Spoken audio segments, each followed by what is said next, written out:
दैनिक जनप्रवासचे समूह संपादक श्री अंबाबाई तालीम संस्थेचे अध्यक्ष व राज्य मराठी पत्रकार संघाचे प्रदेश संघटक संजयजी भोकरे यांच्यावर गोळ्या झाडून त्यांची हत्या करण्याचा कट पोलिसांनी उधळण्यात आल्याचे अप्पर पोलीस अधीक्षक कल्पना बारोकर यांनी पत्रकार बैठकीत सांगितले। या प्रकरणी स्थानिक गुन्हे अन्वेषणच्या पथकाने गणेश चंद्रकांत लोखंडे, विराज प्रकाश बुटाले आणि संग्राम संभाजी फडतरे यांच्या मुसक्या आवळल्या, तर मुख्य सूत्रधार सचिन आवळे हा फरार असून त्याचा शोध पोलीस घेत आहेत। अटकेतील तिघांकडून 2 देशी बनावटीचं पिस्तूल, 4 काडतुसे, चाकू आणि मोटार असं जप्त करण्यात आले।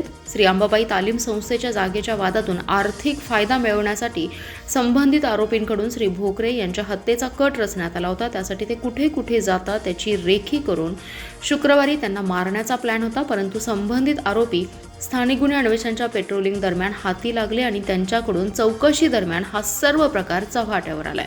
संबंधित आरोपींना कोणाचे राजकीय पाठबळ आहे का, षडयंत्राचा मुख्य सूत्रधार कोण याबाबत सखोल चौकशी सुरू असून त्याचा छडा लावून तिघांना आज न्यायालयापुढे उभे केले असता त्यांना 3 दिवसांची पोलीस कोठडी सुनावली आहे। भोकरे यांच्या हत्येचा कट रचून त्यासाठी गेल्या 15 दिवसांहून अधिक काळ त्यांच्यावर पाळत ठेवत संबंधित आरोपी व्यूहरचना करत होते। भोकरे हे दर शुक्रवारी दैनिक जनप्रवासच्या कार्यालयात सायंकाळी येतात, हेही हेरून रेकी करण्यात आली। भोकरे ज्या मार्गाने येतात त्या मार्गावर हल्ल्यासाठी फिल्डिंगही लावली होती। त्यासाठी त्यांना पाठलाग करत अनेक ठिकाणी गाठण्याचाही प्रयत्न केला, परंतु त्यांचे प्रयत्न फेल गेले अशी आरोपींनी कबुली दिल्याचे अप्पर पोलीस अधीक्षक बारोकर यांनी सांगितले।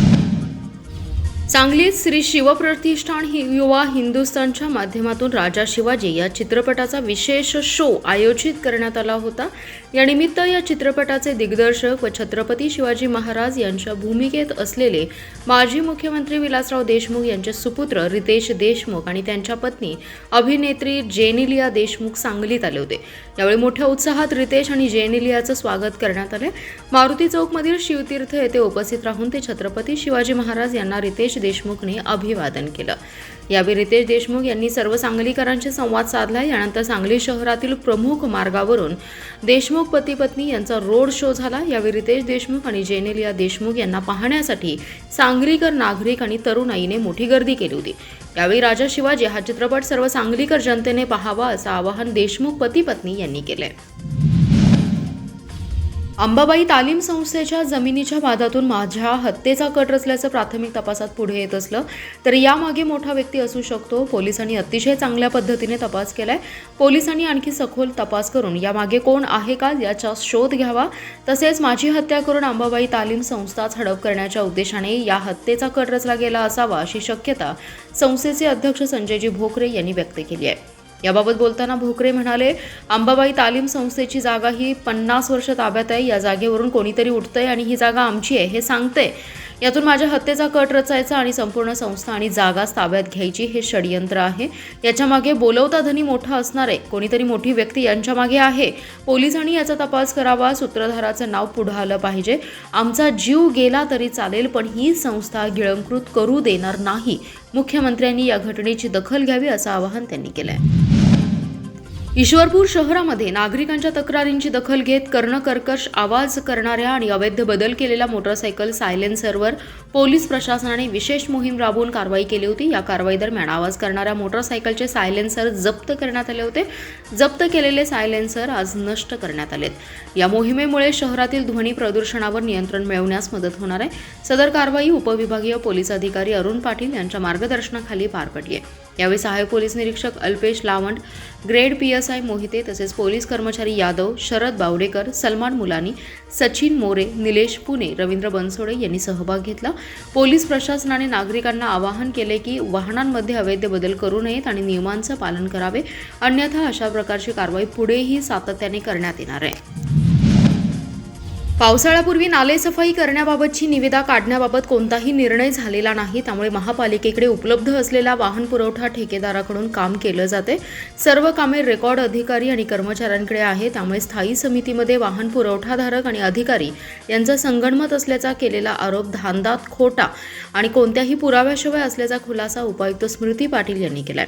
त्यांनी प्रसिद्धीस दिलेल्या पत्रकात म्हटले की दरवर्षी पावसाळ्यापूर्वी नाले सफाई होते, मात्र नाले सफाईबाबत निविदा काढणे अथवा वाहन पुरवठादार यांच्याकडून कामकाज करावे याबाबत निर्णय झालेला नाही.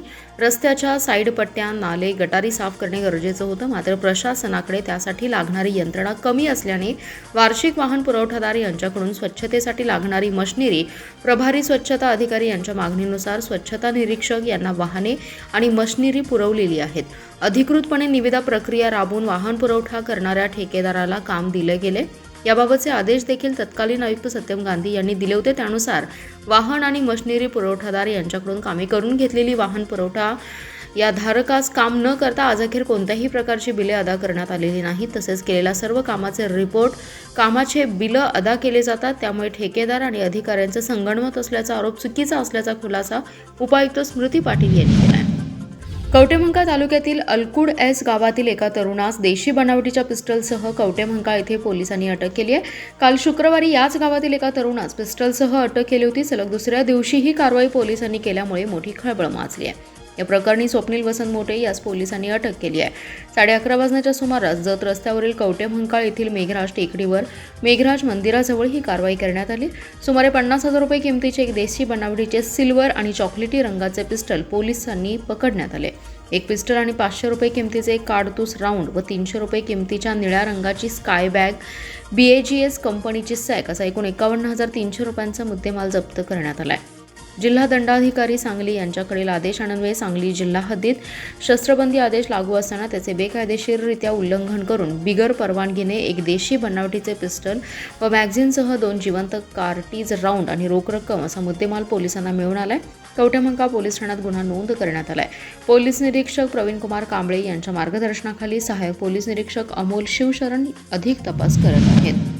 महानगरपालिका क्षेत्रातील प्रभाग क्रमांक 18 मध्ये विकासाची नवी पहाट उगवत असून नागरिकांच्या मूलभूत सुविधांना अधिक सक्षम, सुरक्षित आणि दर्जेदार बनवण्याच्या उद्देशाने राबवण्यात आलेल्या विविध विकास कामांचा लोकार्पण आणि शुभारंभ सोहळा आज मोठ्या उत्साहात पार पडलाय. आमदार सुधीर गाडगीळ यांच्या हस्ते तब्बल 1,25,85,000 रुपयांच्या निधीतून पूर्ण झालेल्या तसेच अंतिम टप्प्यात असलेल्या विकास कामांचं लोकार्पण करण्यात आलंय. आमदार सुधीर गाडगीळ यांनी प्रभाग क्रमांक 18 मध्ये रस्ते, गटार आणि मूलभूत सुविधांच्या कामांना प्राधान्य देत विकासाची गती अधिक वेगवान केली आहे. या विकास कामांमुळे परिसरातील नागरिकांच्या दैनंदिन जीवनात मोठा सकारात्मक बदल होणार असून नागरिकांमधून समाधान व्यक्त करण्यात येते. या अंतर्गत साईनाथ नगर, हनुमान नगर येथील गल्ली 2 मधील गटार कामांसाठी 26,88,000 रुपये निधी मंजूर करण्यात आला असून काम पूर्णत्वास आले. तसेच हनुमान नगर गल्ली नंबर 4 मधील अंतर्गत रस्ते आणि गटार कामासाठी 21,05,000 रुपये निधीतून विकास कामे करण्यात आली आहेत. धामणी रोड ते हनुमान नगर गल्ली क्रमांक 5 येथील गटार कामासाठी 18,58,000 रुपये निधी खर्च करण्यात आला असून महावीर कॉलनी एरसेड भवनजवळ धामणी रोड परिसरातील गटार कामासाठी 28,34,000 रुपये निधीतून मंजूर करण्यात आले. याशिवाय सांगली कोल्हापूर रोड परिसरातील आकाशवाणीच्या पाठीमागील बाजूस असलेला यशोदा पार्क, राजपूत शाळेजवळील दक्षिण, उत्तर, पूर्व आणि पश्चिम बाजूस रस्ता डांबरीकरणासाठी 15 लाख रुपये निधीतून काम सुरू करण्यात आले. तसेच अनमोल कॉलनी येथे भिलवडे सर कार्यालय येथे निखिल घाटके घरापर्यंत रस्ता करण्यासाठी 15 लाख रुपये निधी मंजूर करण्यात आला आहे. महाराष्ट्रातील ऊस वाहतूकदारांवर साखर कारखानदार आणि ऊस तोडणी मुकादमांकडून विविध प्रकारचे अन्याय होत असल्याचा आरोप करत महाराष्ट्र राज्य ऊस वाहतूकदार शेतकरी संघटनेने शासनाकडे तातडीने कारवाईची मागणी केली आहे. मागणी मान्य न झाल्यास तीव्र आंदोलन करण्याचा इशारा महाराष्ट्र राज्य ऊस वाहतूकदार शेतकरी संघटनेचे राज्य अध्यक्ष राजगोंडा पाटील यांनी दिले. राजगोंडा पाटील म्हणाले, ऊस वाहतूकदारांच्या आर्थिक, कायदेशीर आणि सामाजिक प्रश्नांकडे शासनाने त्वरित लक्ष द्यावे, अन्यथा येत्या 8 दिवसात तीव्र आंदोलन छेडण्याचा इशारा देण्यात आलाय. संघटनेच्या म्हणण्यानुसार ऊस वाहतूकदारांकडून करारावेळी घेतलेल्या कागदपत्रांचा गैरवापर करून काही साखर कारखाने वाहतूकदारांच्या परवानगीशिवाय विविध बँकांमधून कर्ज उचलतात. या प्रकरणांमध्ये बँक अधिकाऱ्यांशी संगनमत करून एकाच कराराच्या आधारे अनेक बँकांमधून मुद्रा कर्ज घेतल्याचा गंभीर आरोप करण्यात आलाय. त्यामुळे अनेक वाहतूकदारांचं सिबिल खराब होत असून त्यांना आर्थिक फटका बसतोय. 8 एप्रिल 2025 रोजी साखर आयुक्तांनी काढलेल्या परिपत्रकात न्यायालयाच्या परवानगीशिवाय वाहतूकदारांची वाहने जप्त करू नयेत, तसेच करारावेळी कोरे चेक, कोरे स्टॅम्प किंवा कोऱ्या कागदांवर सह्या घेऊ नयेत असे स्पष्ट निर्देश दिले होते. मात्र अनेक कारखाने या आदेशाचे उल्लंघन करत असून वाहने जप्त करून परत देत नसल्याचा आरोप संघटनेने केला आहे.